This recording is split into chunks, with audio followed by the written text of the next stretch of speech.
Alléluia. Un grand prophète s'est levé parmi nous et Dieu a visité son peuple. Alléluia.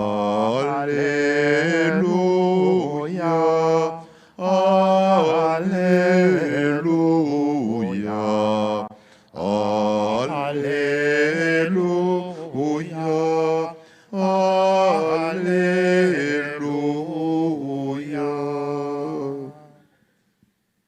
Le Seigneur soit avec vous. Évangile de Jésus-Christ selon Saint Jean. En ce temps-là, Jésus passa de l'autre côté de la mer de Galilée, le lac de Tibériade. Une grande foule le suivait parce qu'elle avait vu les signes qu'il accomplissait sur les malades. Jésus gravit la montagne et là, il était assis avec ses disciples. Or, la Pâque, la fête des Juifs, était proche. Jésus leva les yeux et vit qu'une foule nombreuse venait à lui.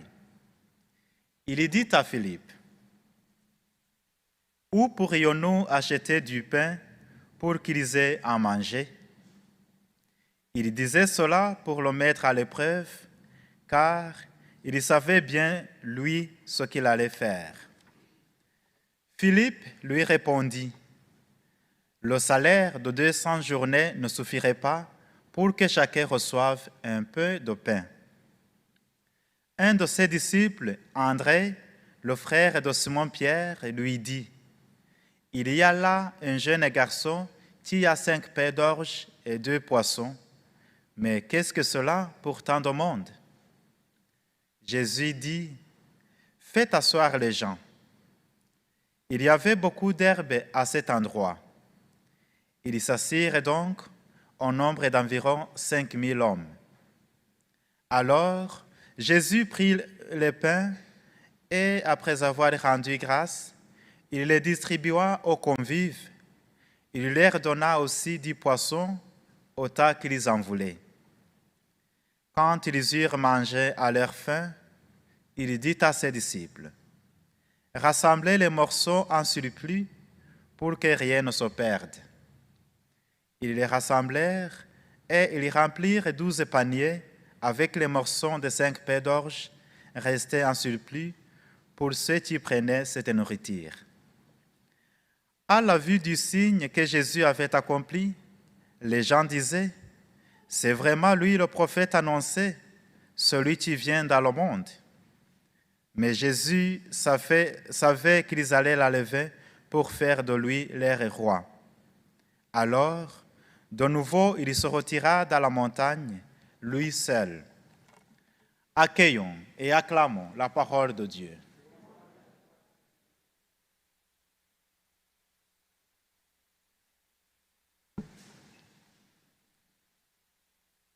Nourrir autant de personnes par 5 pains et 2 poissons? Waouh! Je me dis qu'en lisant, quand je relis encore cette page d'évangile, je me dis, mais pourquoi Jésus ne fait pas de même de nos jours? Il y a tant de foules qui sont affamées. Si d'un coup, il nourrissait toutes ces foules-là, ça serait pas facile, n'est-ce pas, de le croire. Et là, ça serait les prédicateurs qui sont là, on va perdre le travail parce que tout le monde va croire.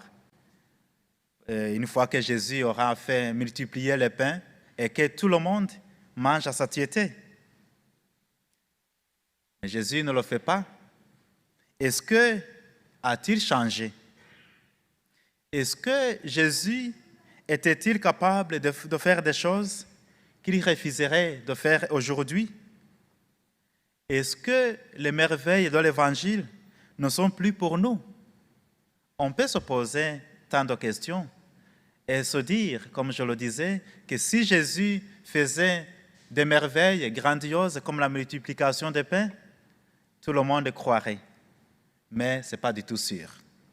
Parce que la fin de ce récit va mettre en évidence que cette foule qui est avide d'un miracle est une foule qui va refuser de suivre Jésus dans la foi. Oui, aujourd'hui encore, les miracles, même ceux de Jésus, ils peuvent devenir un piège, une fausse piste pour la foi authentique. Alors, si les miracles peuvent devenir un piège, une fausse piste pour la foi authentique, pourquoi tant d'importance accordée à ce récit qui nous est raconté au fait 6 fois par tous les 4 évangiles? Qu'est-ce que les évangélistes ont-ils compris et que veut-il nous transmettre en nous racontant ce récit de la multiplication des pains? Fidèle à mon chiffre 3, j'ai trouvé au moins 3 leçons que les évangélistes veulent nous transmettre. Et je vous propose ces 3 leçons. Première, c'est que cet épisode de l'Évangile est au fait le début de la présentation d'un discours, de long discours sur l'Eucharistie. Et si Jean commence par cet épisode, c'est qu'il veut nous dire que dans l'Eucharistie, Jésus prend toujours l'initiative. Ça, c'est la première chose. Nous voyons les miracles qui sont accomplis à la demande des hommes et des femmes. Mais ici, dans cet épisode, c'est Jésus qui prend l'initiative, qui vient apaiser une faim inexprimée. La foule ne demande rien au fait. Mais Jésus, comme toujours, il ne veut pas faire tout le travail tout seul. Oui, il a besoin, il voit le besoin, il veut apaiser la faim de la foule, mais il ne le fait pas seul. Un peu comme le disait Saint Augustin, Dieu nous a créés sans nous, mais il ne veut pas nous sauver sans nous. Dieu voit notre faim. Oui, il prend l'initiative d'apaiser notre faim, mais il ne le fera jamais sans nous. Il veut apaiser la faim de la foule, mais il a besoin de la collaboration de ses disciples. Dieu, il a toujours besoin de nous pour apaiser la faim de la foule. Même s'il prend l'initiative, oui, il a toujours besoin de nous. Il ne travaille jamais seul. Alors, sommes-nous disponibles pour nourrir la foule? Parce que Jésus nous embauche. Deuxième leçon que nous pourrons tirer de cet évangile, c'est qu'on ne peut séparer la dimension religieuse de la dimension matérielle de l'être humain. Oui, comme je le disais, le chapitre 6 de l'évangile de Jean, que nous allons lire les prochains 5 dimanches de notre été, c'est une présentation de l'Eucharistie. Et ce n'est pas un hasard, à mon avis, que cette présentation commence par le récit de la multiplication des pains. Quand Jean commence sa présentation de l'Eucharistie par ce récit, il veut nous faire comprendre que l'on ne peut séparer à l'homme et à la femme la dimension religieuse de la dimension matérielle, que l'on ne peut pourvoir à ses besoins spirituels et éternels sans, dans le même temps, se préoccuper de ses besoins terrestres et matériels. Oui, l'Eucharistie ne commence pas par le rite qui porte son nom, mais par l'écoute de la faim des hommes et des femmes. L'Eucharistie ne commence pas par la messe que nous célébrons, qui s'appelle Eucharistie. Non, l'Eucharistie commence toujours par ce geste de lever les yeux. L'évangile commence ainsi. Jésus leva les yeux et vit la foule. L'Eucharistie commence par là. De lever les yeux avec Jésus pour voir la misère, pour voir la faim autour de nous, ou peut-être la faim en nous. Oui, peut-être nous nous retrouvons dans ces disciples quand nous levons les yeux et nous nous retrouvons comme ces disciples qui veulent régler les problèmes à coups d'argent, qui se plaignent souvent devant les ressources insuffisantes, qui sont toujours écrasés par l'étendue des problèmes à régler. Effectivement, devant l'ensemble des problèmes du monde, devant la fin de notre société, devant la fin de l'amour dans notre société, devant la fin de la joie dans notre société, seuls, nous allons voir une situation bloquée où rien n'est possible. Et pourtant, quand on regarde bien, dans cette foule, dans notre société, il y a toujours ce petit garçon anonyme. Il y a toujours ce jeune homme généreux qui ne calcule pas comme les grandes personnes. Ce jeune homme qui tout simplement présente à Jésus ses pains et ses 2 poissons. Et troisième leçon à tirer de cet évangile serait justement de reconnaître le jeune homme dans la foule, dans notre foule, de reconnaître peut-être le jeune homme en nous. Oui, au milieu d'une foule affamée, que le premier geste eucharistique de lever les yeux nous fait voir, il y a toujours un jeune homme, par ailleurs quelque peu inconscient, puisqu'il montre tout ce qu'il possède. 5 pains d'orge et 2 poissons. Si une telle foule était affamée, nous nous attendrions plutôt à ce que ce jeune homme cache ce qu'il possède, car il risquerait de se faire voler ce qu'il a. Pour de mémoire, souvenez-vous ce qui s'est passé au début de la pandémie. Oui, au lieu de donner ce qu'on avait, nous sommes allés chercher ce qu'on n'avait pas. Mais dans notre récit, le jeune homme fait le contraire. Il ne crée pas d'exposer ce trésor qu'il a entre ses mains. Un trésor qui va pouvoir être fractionné afin de nourrir toute cette assemblée.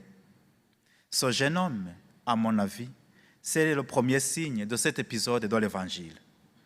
Il est le signe de ce qu'il possède et peut apporter aux autres en remettant tout entre les mains de Dieu, en remettant tout ce qu'il a et tout ce qu'il est entre les mains de Jésus. Et nous, mes frères, mes sœurs, qu'avons-nous à offrir de nous-mêmes pour nourrir la foule affamée? Souvent, on pense tout de suite aux biens matériels qu'on a. C'est vrai, il faut partager. Mais je me dis que toutes et tous, sans exception, nous avons reçu dans la vie des dons, des qualités inestimables. Il est vrai que dans notre culture contemporaine, reconnaître ces qualités, c'est souvent perçu comme étant une prétention. Ça pourrait même être vu comme un manque d'humilité. Et pourtant, si nous voulons construire le royaume de Dieu tel qu'il nous a été confié, nous avons à mettre en avant ce qui fait la richesse de notre être. C'est à partir des dons et des qualités qui sont nôtres que nous pouvons façonner cette création. En aucune manière, je ne nie pas le fait qu'il y a en chacun de nous, en chaque être humain, des failles, des fragilités, parfois aussi des incohérences qui constituent les zones d'ombre de nos personnalités. Mais n'oublions jamais qu'il faut toujours du soleil pour voir l'ombre. Notre lumière intérieure est composée de ces dons et de ces qualités qui accomplissent notre humanité. Ne les rejetons pas. Reconnaissons qu'ils sont là et que nous avons comme finalité non pas de nous enorgueillir, mais plutôt de les accepter afin de les remettre entre les mains du Fils de Dieu. Offrons-lui le meilleur de ce que nous sommes pour qu'à nouveau il le fractionne et le partage en vue de nourrir celles et ceux de qui nous nous faisons proches. Dieu a besoin de nous. Dieu a besoin de nous pour nourrir, pour apaiser la fin de l'amour dans notre société. Dieu a besoin de nous pour apaiser la fin de la joie dans notre société. Il commande tout ce que nous possédons de lumière en nous pour éclairer notre monde aux couleurs de l'Évangile. Il a suffi d'un jeune homme avec 5 pains d'orge et 2 poissons.